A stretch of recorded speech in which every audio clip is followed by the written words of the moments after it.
Hello అందరికీ. మా ఊర్లో అయితే 2 డేస్ నుంచి వానలైతే పడుతున్నాయి. మీ ఊర్లో కూడా పడుతున్నాయా? నాకైతే కామెంట్‌లో చెప్పండి. ఇంత వానలో నాకైతే పకోడీలు తినాలంటే చాలా ఇష్టం.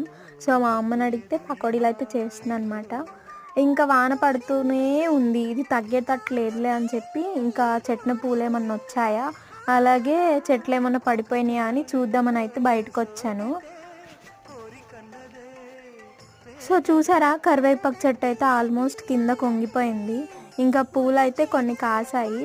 అవి కూడా తీసుకొని వెళ్దామని చెప్పి వచ్చేసాను. ఇదైతే పింక్ కలర్ చెట్టు, కానీ వైట్ కలర్ పూలైతే ఇస్తుంది. కనకాంబరం చెట్లు అయితే నీళ్ళు వచ్చేసాయి. సో ఇటు సైడ్ అయితే చుక్కుమల్లెలు వచ్చాయి కొంచెం. ఇక్కడైతే గులాబీ పువ్వు అయితే పూసిందనమాట. ఇటు కూడా పూసాయి. మీ ఊర్లో వానలు పడుతున్నాయా? నాకైతే కామెంట్లో చెప్పండి. Bye bye.